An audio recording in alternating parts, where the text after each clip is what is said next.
I'm Doug Selane, the director of the center. I'm also a professor in the Mathematics and Computer Science department. And a special welcome to any of our off-campus visitors today. Welcome to John Jay. Most of us are in cybersecurity, and one of the things we wrestle with is, if we're in the academic center, how do we train students to participate in the cybersecurity workforce? What kind of backgrounds should they have? What kind of training should they have? What kind of courses should we offer you? What kind of lab exercises should we put onto those courses? If you're in the private sector, you're constantly wondering, whether you're in government or industry, what kind of people should I hire to protect all this information technology infrastructure that we depend on so dearly today? What kind of people should we hire to assess the risks inherent in those systems, the risks to organizations? And so today, I am very, very happy that we were able to bring Chris May to John Jay to talk about some of these issues. Chris is from Carnegie Mellon University. He's technical manager of cyber workforce development in the CERT program out at Carnegie Mellon, which is part of the Software Engineering Institute, I believe, at Carnegie Mellon. Chris manages a variety of training programs that service various agencies of the federal government, including the Department of Defense and the Department of Homeland Security, and also the very important Cybersecurity Command. Chris also is involved in the graduate program in computer security out at Carnegie Mellon, where he's the coordinator of a computer forensics and incident response track in their master's program. So we're very, very fortunate to have Chris with us today because besides being involved in training programs, Chris actually does it. He's involved in a variety of very large-scale cyber investigations that are of critical importance to major corporations and the federal government. So, and I think, by the way, those of you who benefit the most today are the students when you get a first-hand view of what it takes to be a cybersecurity professional today. So, Chris May. Thank you. Well, thank you for the kind welcome. It's great to be back here in New York. Not that I'm back here. I'm not from New York. But I come up here quite a bit, supporting some of our customers in the U.S. federal government, U.S. federal law enforcement, that I'll get into in just a little bit. But like Professor Selane said, really what I'm trying to do here with today's talk is to tell you what I think is one way or some methods for preparing yourself, again, for the cyber workforce. Not just getting your degree, not just going through your academic classes if you happen to be in a computer science or a computer security related program here, but what other things you can do outside of your typical academic work that when you leave here, your diploma is going to probably get you an interview, perhaps with a computer security team with a big corporation. And so the manager and the HR person, you're going to be able to wow pretty easily with just your background here at John Jay. But then they're going to bring in an engineer, most likely, or a security team, or a forensics person.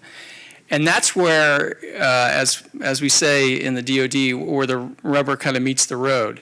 That's where you have to not only be able to talk to and know about what's going on in this area, but they also want you, they're considering whether this investment in you will pay off and how quickly will it pay off to them. So how quickly can you immediately, hopefully, hit the ground running and provide technical assistance with their programs. So with that, let's go ahead and get into this. I'm going to tell you a little about who the heck I am, what I do. Then we'll very briefly just talk about this concept, this digital battlefield. I mean, you got to have a cool name in your lecture talks or nobody shows up, right? So we'll talk about the digital battlefield, and I think you'll see why I call it that when we get to kind of the who is this guy slide. But also, and then the meat and potatoes of the talk are about, one, is it a good idea to try to pursue a career in cybersecurity? And how then can you go about preparing yourself to fulfill a role in this career?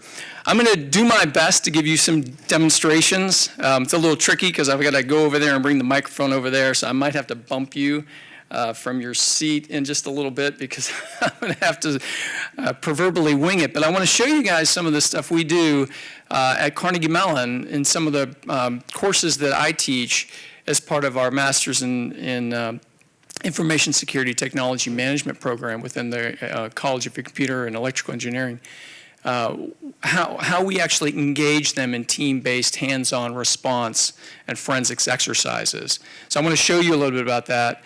And then we'll talk through, the last thing I want to go through is one of the things that's very difficult, and I'll call this out later, is how do you build experience, right? You can fool around on your laptop and maybe build some skills with some tools, but how do you actually build a real-world experience, basically dealing with the type of situations and problems you'll be faced when you actually leave and enter the workforce.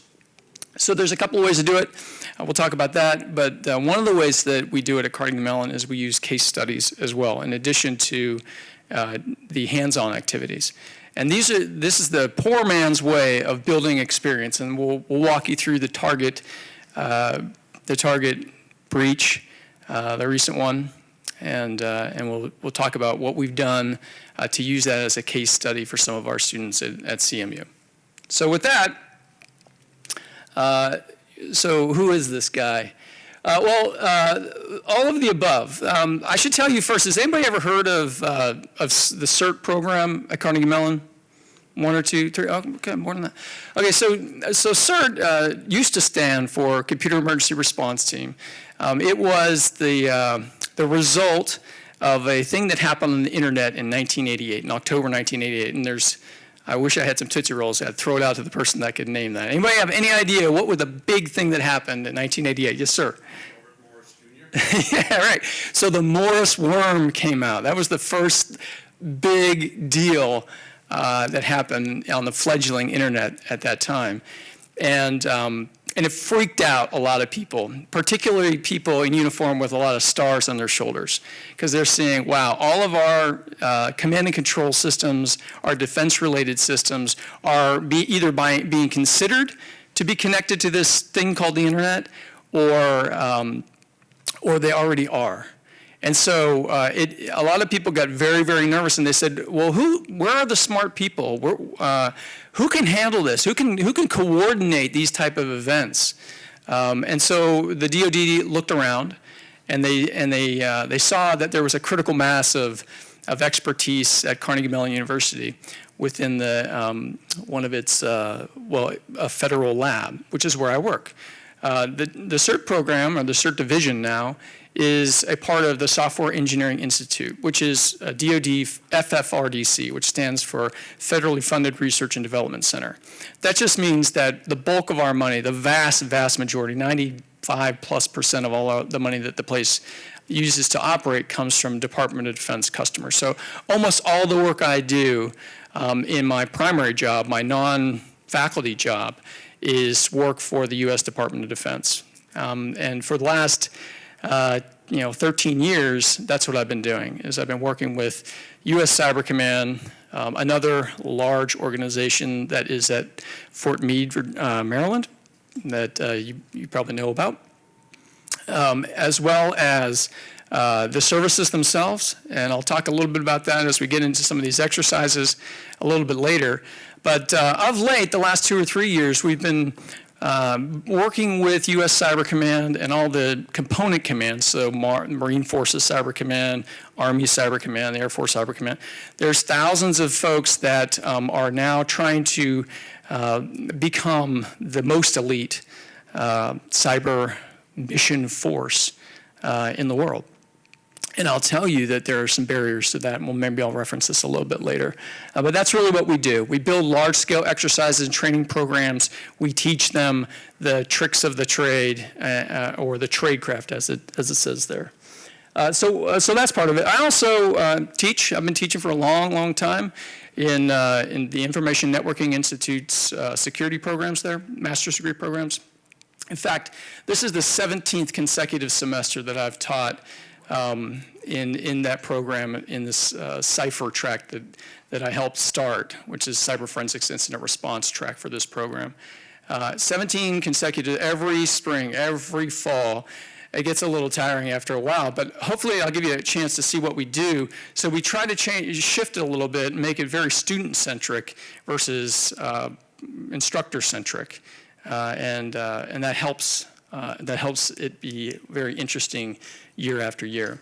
I also spend a fair amount of my time conducting research. There's some of the things that I do. ModSim stands for Modeling and Simulation. That means the DoD wants to know what are all these threats, these latest breaking things, and how can we understand how they work and how they would impact U.S. Department of Defense networks. So we build models of these networks, sometimes 10,000 computer system node models of these networks, and we engage the latest advanced persistent threat, that's APT, the latest Trojans and malware.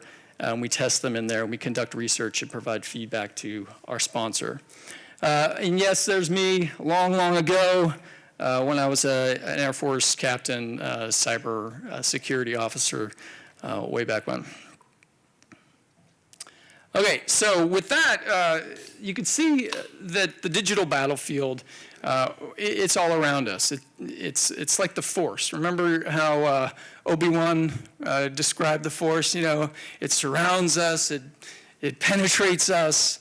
Hopefully it doesn't penetrate us. I guess it kind of technically does if you got an iPhone in your pocket.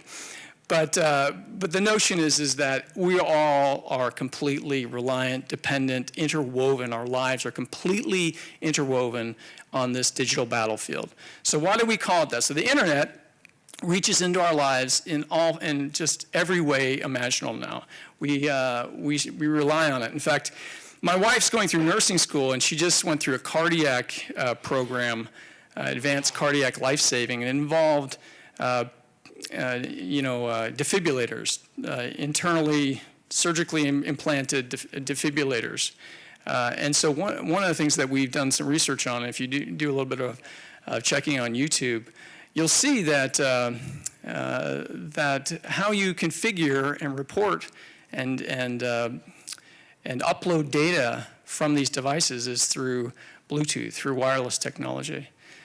So literally, it's been proven that from a smartphone, you can actually shock someone into a fibrillation.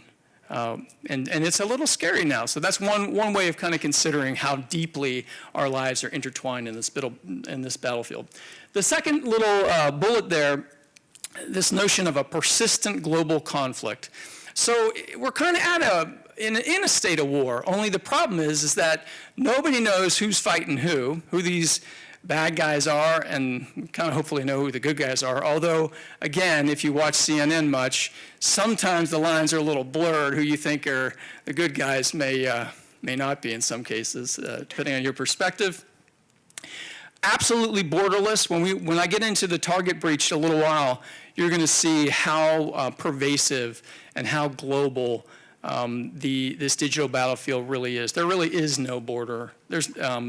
Everybody is interconnected instantaneously, and we'll talk about that when we break down the target breach.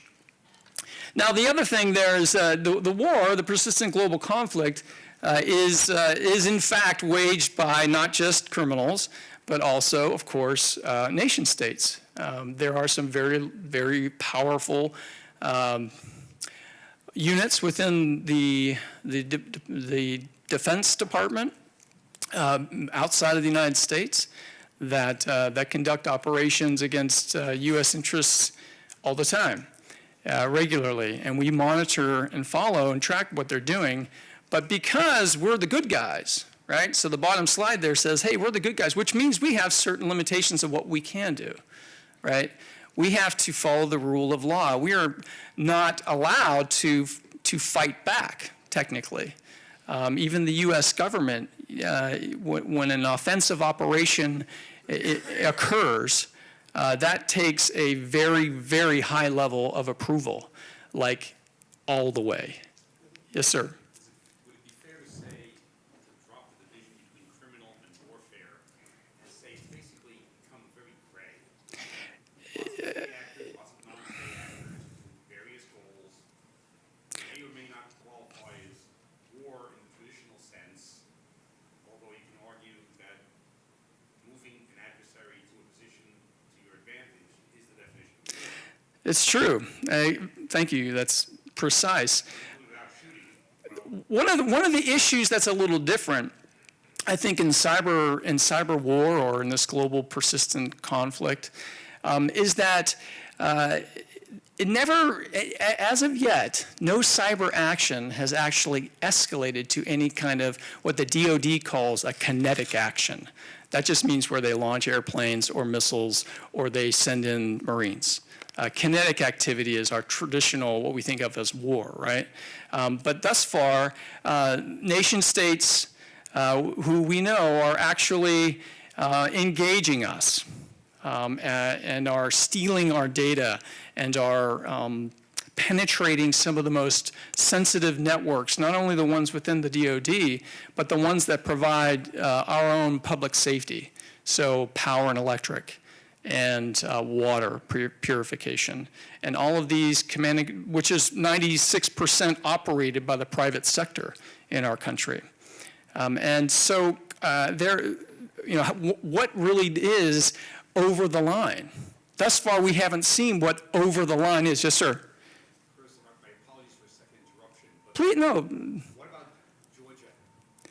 Yeah, exactly. So Estonia, Device communications, exactly, for the purpose of impacting their defense, exactly. that might as well be kinetic.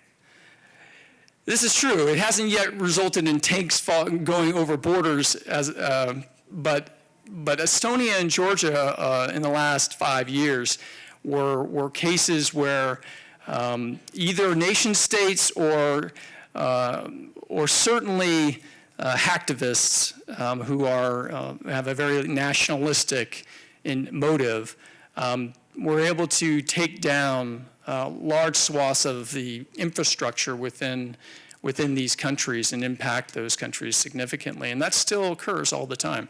So, and if you've read anything, has anybody read the book Confront and Conceal by David Sanger, who's a New York Times author? Read it. You're going to learn a lot about stuff that the Department of Defense claims never happened. But there was, since it's out in the open now, there was some activity, alleged activity between our country and a partner in the Eastern Mediterranean that may have been involved in taking down some uranium enrichment centrifuges in Iran. Anyway, the point is not to really belabor the point, but clearly it's everywhere. We're all a part of it, and it's getting more and more and more constant. And so let's just quickly address kind of the bad guys there. So what I mean by they have the tactical advantage. Anybody want to give that a shot? Me as a teacher? Yes, sir. They determine time and place, and method. Precisely, right? I mean, if you're on offense, and you can take your time, can't you? You can pick and choose exactly what methods you're going to use. When we talk about target just a little while, you're going to see how easy it is to go on certain websites, purchase a tool that's specifically designed for your requirements, and to use that tool to great profit and effect. So the bad guys certainly, the concept of this freedom of maneuver. So that's another thing kind of related to a digital battlefield. We, like I said in the final bullet there, you know, we were not allowed to have our country and our citizens within our country. There's laws that prevent us from actually doing stuff. So right now, you're really not allowed to run a sniffer, a Wireshark or TCP dump or something along those lines to capture packets without consent. Because then you could potentially look at, it's called the Wiretap Act, and there's plenty of other laws that limit the citizens and certainly limit the government. There's also laws that allow for activity within the government, as we all know. But you can tell that the bad guys certainly don't have that issue. And so the analogy here of Maginot and versus Blitzkrieg, what war am I referring to here? Yeah, okay, yeah, right. World War II, precisely. And the Maginot Line was what? French defensive line. Okay, so what is it analogous to in a computer network? Like a firewall, like a perimeter defense firewall, right? That's what they thought they could do. They said, let's build this great wall, and we'll try to keep the Huns at bay. The issue is that the Huns could certainly, the Germans, had the ability to maneuver around the wall without any problem at all, right? And so they decided to go outside of the barriers of the Maginot Line and swing around to the north, and it was a non-factor in the war, pretty much. And plus, they completely, since they get to choose the time and the place and the method, they completely reinvented warfare. In the 1930s. Warfare was completely reinvented. The close coordination of air and land and fast artillery and movement. So anyway, that's what our cyber warriors who are on our side, as well as the legions that are out there in the world, they get to do the same thing. They get to reinvent cyber warfare all the time because they have complete freedom to do so. And lastly, what do I mean kind of by faceless? So how do we know who these people are? How is there some degree of anonymity on the internet? Yeah, just normal people have some degree of anonymity, right? Because if you look at the comments section or the forums on almost anything, people will say things in there, right? It's like, you know, when you're in a car and you got the window up and you're moving along at 20 miles an hour, you'll do things potentially to people on the street that make you angry that you wouldn't do if you were walking past them, right? Because you feel some sense of protection. Whereas in cyber, that anonymity it allows for a lot of activity, and there's specific capabilities that enable that. So has anybody ever heard of the Onion router or the Tor networks? So there's a global network. It's called an anonymization network, where you can enter from anywhere in the world, and you can exit from anywhere in the world, and you can have 20 hops in between, and it's all encrypted. And it's perfectly available for everybody in here to use. So some people take great advantage of this in countries that severely limit access to the internet.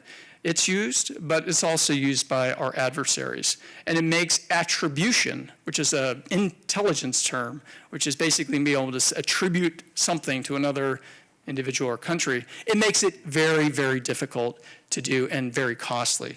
So have I set the stage yet? Okay, so you're thinking, good grief, what a bummer. Well, the last bullet on that slide there is companies still have to deal with the reality that security is a very expensive endeavor. And it's somewhat, you don't invest in security unless it protects you. And the thing is when nothing happens, nobody cares. They just expect that, right? You're like, woohoo, we're rocking it. Our team is killing it. We don't have any intrusions. And the CEO and the CFO, and they're like, and what do you do? Like, what's your job, dude? Yeah, but as soon as something bad happens, you're like, it's not a great place to be, potentially, right? Because there's no great credit taken when nothing happens. You're just a cost center, and that's a bummer. That is changing, and here's why. So there are lots and lots and lots of jobs. So I'll let you kind of take a quick peek at that, but if you see the highlights there, I got this just out of an article just the other day. There are tons and tons and tons of jobs in cybersecurity, and it's only increasing. The problem is, and if I don't think I can, but I have a link behind that thing that basically takes us to an article that describes the huge shortage that exists right now. So U.S. Cyber Command is required to bring on 4,000 new fully trained and combat-ready cyber warriors by 2015. They currently have about 900. So where the heck are they going to find these? It's tough to take someone who just enlisted from high school and train them up to that level of capability to be able to provide the type of reaction force that, and not just reaction, the other type of force, the offensive force. It's a tough proposition. It's tough for companies to find good talent. It just is. And so the rest of this whole talk is all about what you can do if you want to be in this career field. You don't get to wear the sexy uniform necessarily, unless you want to go work for U.S. Cyber Command. But you do get to be one of the good guys. And there is some kind of patriotism in that, in a sense, right? It's not just all about the cool jobs and the fame and glory and the money. It's also, in a sense, you're protecting our country. And people from New York are like, hell, what are you talking about? Protecting the country, but you actually are, whether you know it or not. Okay, so I am going to leave the stage here because I do want to walk you through a document that you should be aware of. So we had a part in developing this National Cybersecurity Workforce Framework document that for the Department of Homeland Security. We were involved from the beginning of this effort. And it helps you learn about what types of jobs are out there and what you need to be able to know and do to fulfill some of these jobs. So I'm going to see how this works because I want to give you another demo in just a little bit. So I'm going to take the wireless mic. I'm going to walk over here, and let's just see how this goes because I think it's worth showing you.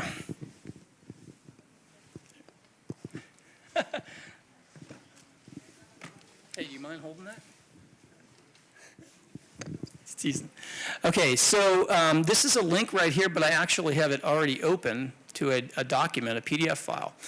And you can see this is this framework, and you can click around in there. These are the 7 large categories that the government and a bunch of academic partners have come up with for what kind of roles can be filled within the government, within the cyber workforce, sorry.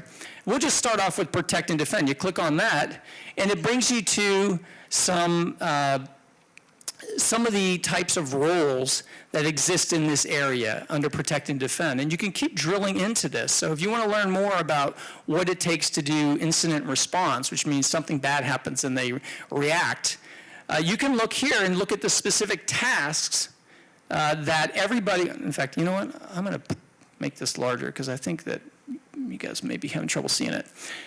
You can see these are the primary tasks that people in these incident responder type of roles need to be able to perform. And these KSA, or knowledge, skills, and abilities, are the types of things you need to know and be able to do and to some extent have as part of your character, or at least in your toolbox, the type of capabilities to perform these tasks. So this is just, I'm not going to, if you're interested, you could find this at the National Institute of Standards and Technologies, NIST, or from DHS's website. If you're interested, have a look. But you do kind of need to know a little bit about what you're supposed to be able to do, right? You got to know that, because otherwise, how could you prepare for it? That's one of the things I talk about all the time, particularly with the military, and in one case with U.S. Cyber Command, is being able to define standards that then you can train towards and then also measure against. Are you, no kidding, combat mission ready to perform this mission? Well, how do you know? Oh, that dude passed the CISSP exam. So, can you actually do these tasks that are required for that specific mission or role? And that's one way to do it. So you have to kind of find out what it is that, what kind of jobs are out there, what's required, because then you need to start preparing yourself, right? So you can't be in computer security, be a cybersecurity ninja without some just foundational type of things. You simply can't. There's no way to do it. Some people try. They say, I'm going to go learn how to use a tool. I'm going to become an NCASE certified forensics examiner, right? And they'll do that. But the issue is if they don't have like the underlying knowledge and skills, the prerequisite type of stuff, if their tool won't do something for them, they're stuck in the mud. And it's not, and they become what we call tool jocks, which doesn't get you very far. You have to have some prerequisites. So I don't know, who's in a computer, raise your hand if you're in some kind of a computer program. Good. Okay, most of you. So the rest of the talk is going to be more technical in nature, and so I don't want to lose everybody in the class, in the room. Okay, so this is just some sample stuff that you need to be able to know. This is the absolute bare minimum basics that you should have, right? You need to know about computers. Raise your hand in here if anybody's ever ripped apart a computer and looked at what was inside. Wow, like I'm stunned. Because nowadays people have these,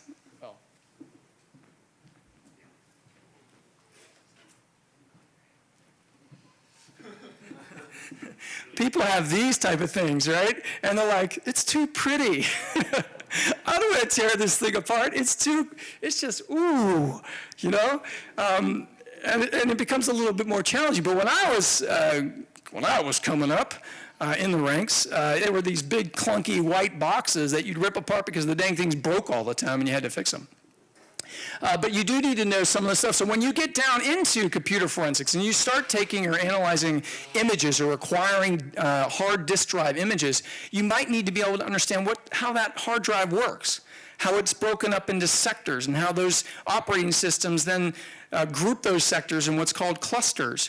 And that's the lowest level of a chunk of that hard drive that the operating system can write to. So these are all technical things that if you want to be a forensics examiner, you kind of need to know these basic things about disk geometry and even lower than that, you know, deeper into the computer.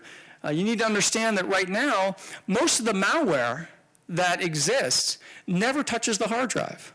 Never. It never lives in the file system.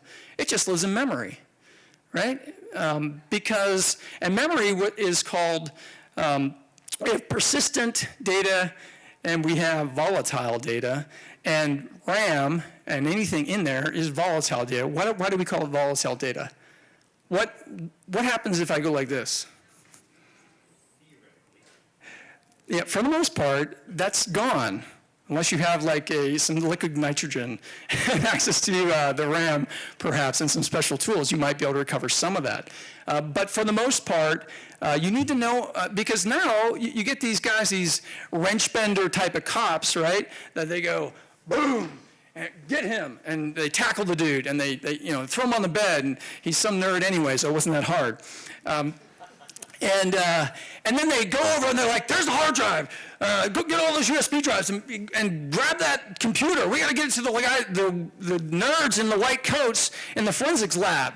Go do it, right? And then they do that. They yank the plugs, and there's this cool thing called full disk encryption that all of you have for the most part, right? Microsoft makes it available for free. Mac does too now. You can encrypt everything on your hard drive, and the minute power is lost, poof, everything is encrypted. And there are very few people or organizations in the world that could deal with that. There might be one or two close to the Eastern Maryland area that could potentially take a look at that. But for the most part, that's gone, certainly to those cops and the investigators. So you have to kind of rethink your methodology. You can't just do that anymore. You have to be able to say, how do I get into this locked system? because I need to be able to know that most of the bad stuff could be living in that volatile RAM or in other pieces of this system that I couldn't retrieve if I pulled the plug. So those kind of things, computer networking fundamentals, protocols, you need to be able to understand before you know how to kind of perform what's called a network tap. So cops will go and they'll get a court order, and they'll say, we need to be able to kind of record the network activity for this bad stuff that's going on at this ISP. So they'll go and they'll present that to the court order to the guy in the nerdy, Minecraft shirt, and say, dude, I need to be able to put this computer and collect all the data from this server. And then what happens is this. Come on, cops, right? What happens is he walks him into this giant data center, and there's just these racks and racks and racks and racks of equipment. And on every single one of those servers might be hosting hundreds and hundreds of websites or e-commerce sites for hundreds of companies. So you can't just go in there like the old cop and just say, pull the plug. Or my court order allows me to collect the network traffic only for that one company and not all the others. I'd have to get court orders for everything else, right? In some cases. That's not always true. But the point being, you got to kind of understand how networking works, how you can develop capture filters within TCP dump or Wireshark. These are the things that they're called network sniffers. They suck packets off the wire, data packets off the wire, and allow you to inspect them later. You kind of need to understand the core basics, and these things take a little time to figure out. They're fairly abstract in some cases. You need to know what the devices are on your system within your network and how they can extend the perimeter, right? So one of the attacks that happened a few years ago that we were heavily involved with was this Heartland case. Where 130,000 credit cards were stolen over a period of time. And also before that, we were involved in a TJ Maxx case and others. And some of these involved sitting in a parking lot. And these point-of-sale cash register type of systems, at Home Depot. Do you guys even have a Home Depot anywhere around? Really? Seriously? Wow. No kidding. Wow. So, you get the big giant 2x4s, right? And they're like, how am I going to get that thing to scan? So they grab the little point of sale, right? And do that. And oftentimes there's a wireless, it has to be some kind of wireless network supporting that scanning back to the inventory system. So they're very, very complicated systems. And there are, I'm sure there probably still are, unfortunately, but there were organizations that would run those wireless networks completely in the clear, meaning there was no encryption whatsoever. So literally, you've got a couple of nerds in a beat-up Chevy with a laptop and a dorky-looking antenna outside of a Best Buy, right? And they're just collecting all of that point-of-sale traffic. So what is in that traffic? Credit card data, right? And other data about you. And so that's exactly what just happened with Target. Not the wireless piece. There might be some potential for wireless, but typically that wasn't it. But before that, that's how it happened. Yeah, so you're right. The important point is that the TJ Maxx case, that was the springboard. That unencrypted link was the springboard into the rest of the system. You're exactly right, and that's what we're going to see. It's amazingly effective. It is, and so when I keep building this up, when we get to the Target stuff, when we talk about the Target breach, you're going to see that it only takes a little tiny crevice to get through, a little weak, weird way, like potentially some bizarro heating, ventilation and air conditioning company located in Sharpsburg, Pennsylvania, which is about 15 miles from my house. That we'll talk about later. So the easiest way in is sometimes not through the front door, but through a little tiny tunnel that nobody knew about. Okay, so with that, let's see if I can do this. Step 3. If you're going to be in cybersecurity, and I tell my students this all the time, and you guys at John Jay would never do this, But these Poindexter kids at Carnegie Mellon, and they're not all kids, a lot of them are my age, it seems like a large percentage of them kind of want to be spoon-fed. Meaning, and here, what I mean by that is they expect their classes to give them everything that they need to be ready to go. Hey, I went to Carnegie Mellon University. That's did you hear that that's like the #1 computer science school in the world? Ooh. So they got all this street cred, right? And they show up and then they sit down with the engineer and the engineer's like, nice diploma, dude. I'm sorry it cost you 200 and some thousand bucks, but you don't know anything. So one way to be able to know and to engage in this community and to get a job is you've got to slurp it off the dirty dishes. You got to be able to go and fight for the knowledge. And it's easy. You don't have to dig far. There's hundreds and hundreds of security blogs, and these people do all the work for you. All you have to do is read about it. So this guy, Krebs on Security, he's the guy who broke the target breach. Just some dude, just some blogger. He broke the target breach, right? And he's the guy who still kind of, everyone goes to Krebs, some nobody dude, who now is like more important than the New York Times, because he's the guy with the data. He understands what's happening. So if you read the New York Times, or even today, there we go. So in the, let's see, I'm getting ahead of myself a little bit, but this was in today's Wall Street Journal. Can anybody see this? Target earnings suffer after breach.